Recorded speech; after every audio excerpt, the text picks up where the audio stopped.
Hey guys, I'm Ryan. I'm Draz. And we just checked out Alita Battle Angel. Oh my god, this was crazy. Let's talk about it.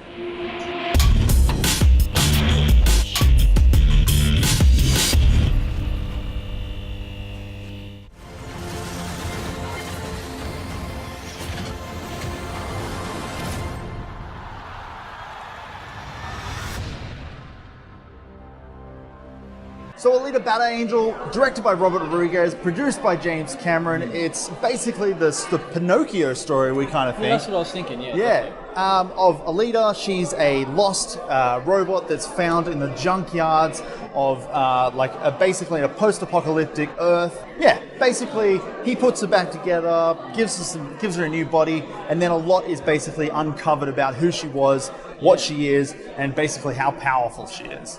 300 years old, and she looks mighty fine for a 300-year-old cyborg. So. She's quite young. I would like to know what she's using and use it for my face, because that is pretty nice. Pretty nice anti-aging makeup. So this movie has basically been talked about being made for quite some time.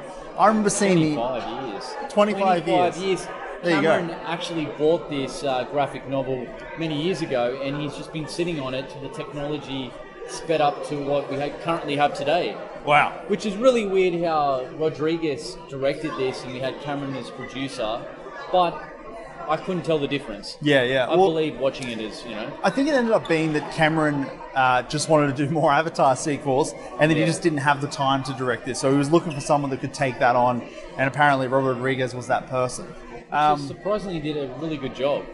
I think this movie was awesome. Done, so. I really enjoyed this movie. I was a really big fan of the anime as a kid. It's one of the first animes I had seen, that and Ninja Scroll.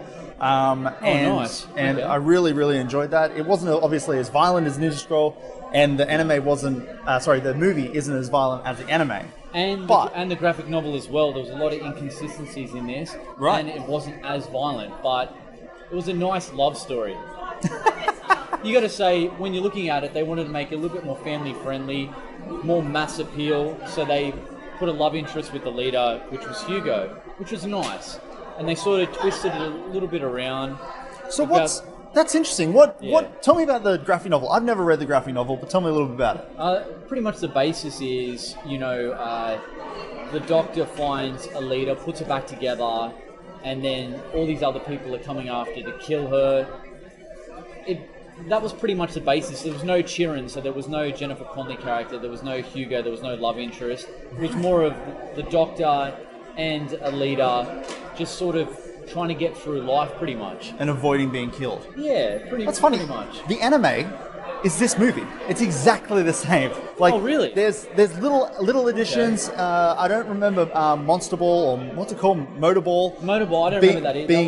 Being in the anime, but everything else, Hugo, just everything. It's this movie. I don't want to go too much into spoilers. But if you've seen the anime, you've seen this movie.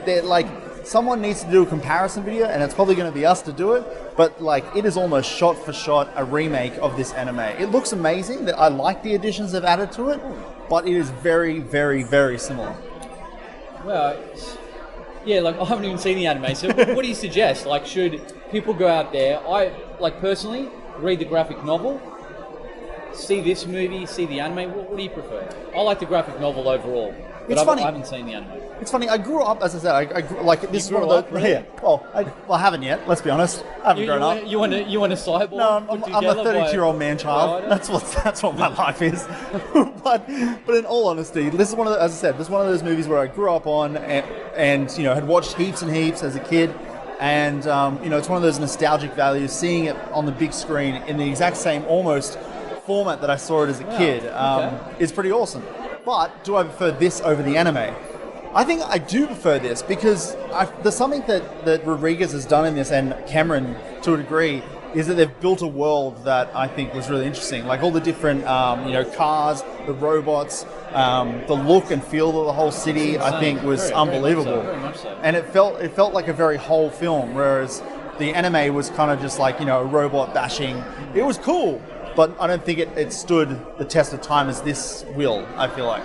You know what I loved about this was I haven't seen a good 3D movie in many, many years. So for James Cameron to be part of this and release something as good as Avatar, I had that same feeling watching this.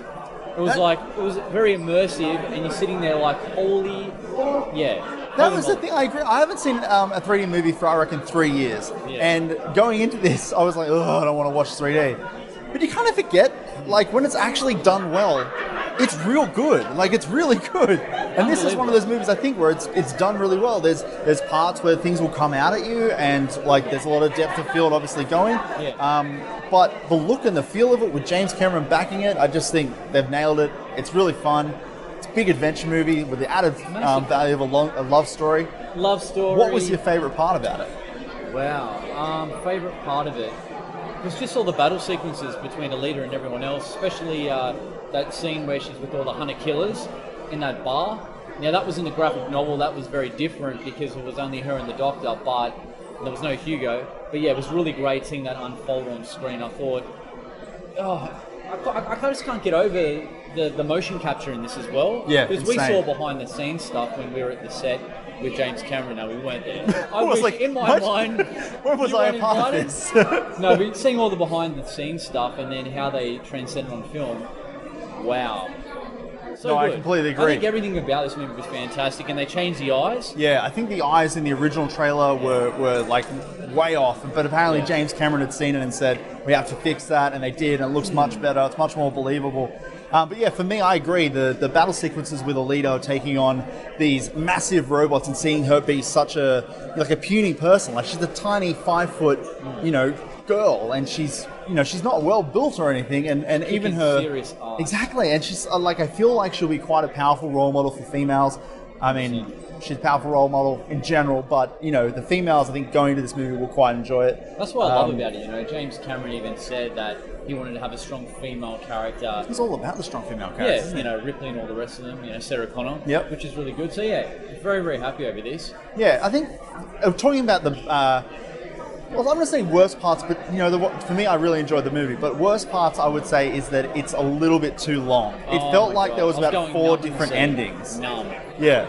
It was about a 2-hour runtime, but as you get towards the end, you feel like this is going to be the end, and then this is going to be the end, and then this is going to be the end, and then I think in total it almost had 5 different endings, and for me it was just like, just finish. And that is in the original anime movie too. It's very similar to that kind of style, but this felt like they were trying to build sequels. They were trying to build more, and that's fine. Do you reckon we'll get a sequel? I think it's doing well enough. I think it's doing well enough to get one. But yeah, this movie for me, really good. I recommend you guys checking it out. What do you think?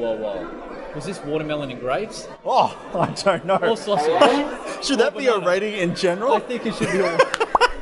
All right. Well, if it's going to be our rating for every movie, I'm going to give this one. I'm going all out. I'm giving it watermelon and grapes. I really enjoyed it. It only had one downside, and it was very small. That it was a little bit too long and had a couple of too many endings. But it's really action-packed. The characters are awesome. The script development is unreal. The look of it, the world building. I want to see more Alita. Let's get a sequel. What did you think? Exactly what you said. I think that was fantastic. You said it well. Watermelon and grapes for me. Grout. We'll just grout those tiles and then fill it with watermelon and grapes. How can you eat that? I don't know. Watermelon and grapes for me, 100%. I think the visuals were fantastic. I think overall it was great. A little bit too long. I didn't really like the love story between Hugo and Alita, but still had to be family friendly. And I haven't even seen the manga, so I'm only going for the graphic novel. I did love it though. I think it's got, when you say family friendly, I think it's more of one of those teenager movies. I wouldn't say that it's necessarily, I wouldn't be bringing Ryder to it. He's too young. But if my kid was say 14, 13, I think this would be good. Okay. I think this would be one of those good movies for those kind of kids. Bit It's violent, good for everyone. Let's be honest. I really enjoyed it.